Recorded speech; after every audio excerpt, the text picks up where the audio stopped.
ठीक है। Good morning student, हम फिर से स्टार्ट कर रहे हैं एक्सरसाइज 7.1। 5 तक पिछले बार हुआ था, 6 से स्टार्ट कर रहे हैं। देखो कैसे इसको बनाओगे। 4 कांस्टेंट है, इसको बाहर लिख लो, e⁻3x dx प्लस फिर 1 से dx से मल्टीप्लाई कर लो, देखो dx हो जाएगा, है कि नहीं। अब यहाँ पर एक फॉर्मूला देख लो, कैसे लिखोगे। ex का इंटीग्रेशन होता है ex, अगर e⁻ax लिखा हुआ है तो इसका भी इंटीग्रेशन लिख दो e⁻ax, और इंटीग्रेशन में x का जो कोफिशिएंट है वो डिवाइड हो जाता है। ये बस एक कंसेप्ट रखना है।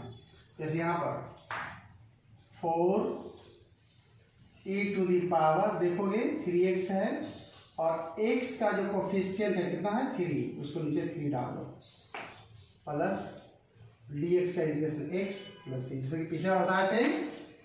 एक बार फिर से देखो, dx है उसका इंटीग्रेशन x लिख दो, अगर dt लिखा हुआ है उसका t लिख दो प्लस c, ऐसे है ना।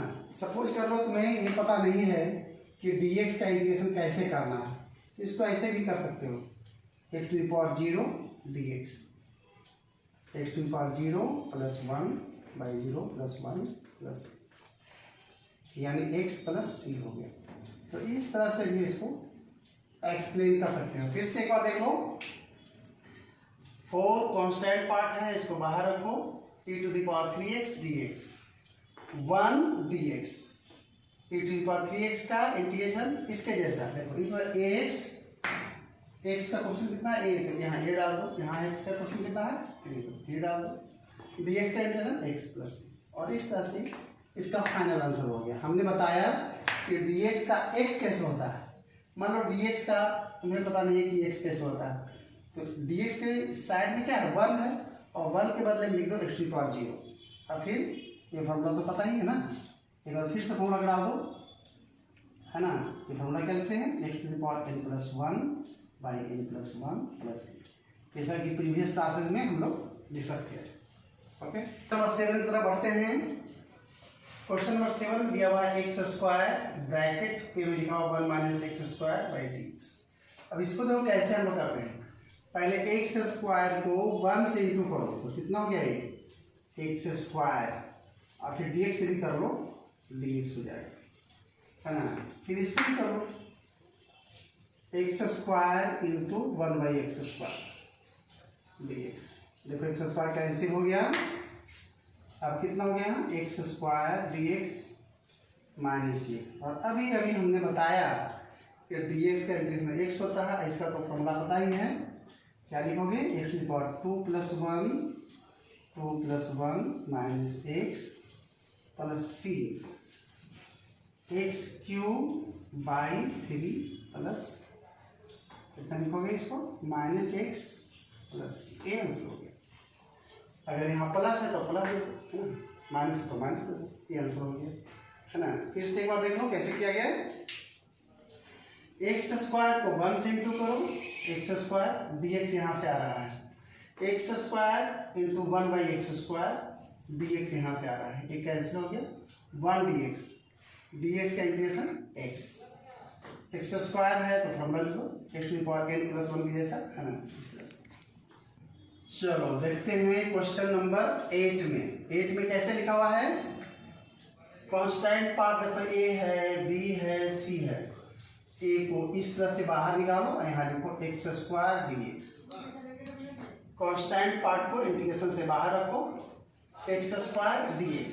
यहाँ भी देख लो, यहाँ b क्या है, कांस्टेंट है, b को बाहर रख लो, x dx, और c के साथ तो x है नहीं, तो ऐसा कर लो, c को बाहर, यहाँ लिख लो dx। एक बार फिर से देख लो कैसे लिखा गया, a यहाँ लिखा हुआ है x² dx, b देखोगे यहाँ लिखा हुआ ये मल्टीप्लाई में है x dx, और c को बाहर रखो, c dx, c यहाँ और dx यहाँ हो गया। और हम लोग अभी क्या पढ़े थे, 2+1 ऐसा लिख दो, या डायरेक्ट लिख दो x³ है ना, बी यहाँ भी लिख दो, देखो 1 पावर है तो 1 + 1 1 + 1 सी डी एक्स का इंटीग्रेशन अभी जस्ट पढ़ेंगे। और देखो यहाँ ए दिया हुआ है, बी दिया हुआ है, सी दिया, तो कॉन्स्टेंट या तो कैपिटल सी डाल दो या तो कुछ अलग चीज डाल दो, डी लिख दो, कोई दिक्कत नहीं है ना। A x cube by 3 plus b x square by 2 plus c x plus d, यहाँ देखो साइड में जरूरत भी नहीं है, where d equal to constant of integration. कोई जरूरी नहीं कि तुम डी डाल दो, तुम चाहो तो डी की जगह पर लैम्डा लिख दो, अदर कांस्टेंट का यूज कर सकते हो, अल्फाबेटिकली अल्फा लिख दो, बीटा लिख दो, कुछ भी। तो फिर से एक बार देख लेते हैं, ए को बाहर रखा गया एक्स स्क्वायर डी एक्स लिखे हैं, बी को बाहर रखा गया एक्स डी एक्स लिखे हैं, सी डी एक्स लिखे हैं, डी एक्स का इंटीग्रेशन एक्स, यहाँ पर 1 पावर है, देख लो यहाँ पर क्या है 1 पावर, तो एक्स टू पावर 1 + 1 1 + 1 लिखते हैं, एक्स स्क्वायर है 2 + 1 2 + 1 डायरेक्टली डिवाइड है ना। तो इस तरह से आपका आंसर हो गया, यहाँ पे आप आंसर लिख सकते हो। हमने यहाँ पर डी का यूज किया क्योंकि ए बी सी तो पहले से है क्वेश्चन में, इसलिए हमने डी लिख दिया, या कैपिटल सी का इस्तेमाल कर सकते हो या C1 इस्तेमाल कर सकते हो, ठीक है। तो क्वेश्चन नंबर डी ये हो गया। देखो फिर से यहाँ पर स्टार्ट कर रहे हैं, देखो 2 बाहर रखा हुआ है एक्स स्क्वायर डी एक्स, यहाँ पे ई एक्स डी एक्स, ऐसे लिखते हैं इसको 2x⁻³ जैसा कि अभी कहते हैं ना, इंटू कर लो यहाँ पर, और ई एक्स का इंटीग्रेशन ई एक्स ही होता है प्लस सी, यानी कितना हो गया 2/3 x³ प्लस ई एक्स प्लस सी, ये आंसर हो। एक बार फिर से स्टडी कर लो, 2 कांस्टेंट है, कोई नंबर है उसको बाहर रख लो, एक्स स्क्वायर डी एक्स, ई एक्स डी एक्स, हम डी एक्स से ही मल्टीप्लाई करते हैं ना, एक्स स्क्वायर क्या लिखते हैं x³ या 2 + 1 2 + 1, ई एक्स का ई एक्स प्लस सी, तो इसको लिख लो 2/3 x³, वही सेम चीज़ है ना, ठीक है। ये क्वेश्चन नंबर 9 का आंसर हो गया। हाँ, तो क्वेश्चन नंबर 10 में देखो थोड़ा सा डिफरेंट आया है कि नहीं, देखो होल स्क्वायर है, तो पहले हम लोग क्या करेंगे, a - b के होल स्क्वायर का फॉर्मूला आराम से लिखो, a² - 2ab + b², इसको अप्लाई करो तब रास्ता खुलेगा इसका। कैसे लिखेंगे इसको, √x का whole square -2 × √x × 1/√x plus 1/√x का होल स्क्वायर, यहाँ ब्रैकेट दे दो dx। अब क्या लिखोगे यहाँ पर x, देखो ये कैसे हो गया -2 1/x dx, फिर इसको आराम से लिखो x dx -2 dx plus dx/x,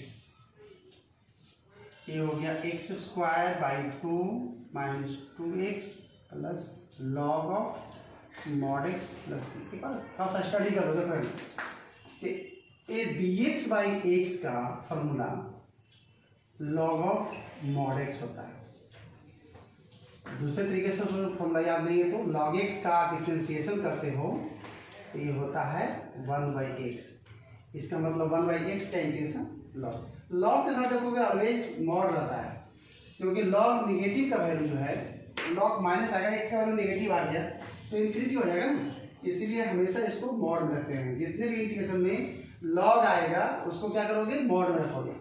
एक बार फिर से देखते हैं, देखो कैसे लिखेंगे, इसको a पकड़ लो -b का whole square, a² - 2ab + b², dx को था, dx इंडिकेट करता है कि x के रेस्पेक्ट में इंटीग्रेशन करना है। अब देखो यहाँ √x का स्क्वायर x लिखेंगे, देखो ये कैंसिल हो गया -2, 1 का स्क्वायर 1, √x का स्क्वायर x। अब चलो इसको करते हैं x dx -2 dx, -2 को हमने बाहर रखा है dx के इंटीग्रेशन के अंदर, 1/x dx देखो यहाँ लिखा हुआ है, और dx/x का formula log mod x, side में फॉर्मूला लिखो, जो कि फॉर्मूला है। नेक्स्ट टाइम जो है इसके प्रीवियस क्लास में बताया था कि log x होता है इसका, dx/x का क्या होता है log mod of x + c, तो हमने लिखा dx/x का log mod of x + c।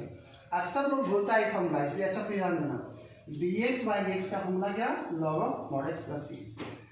dx का इंटीग्रेशन जस्ट अभी हम लोग एक्सप्लेन किए थे x।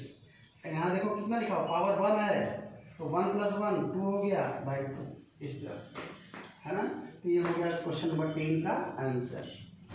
ओके, हो गया। तो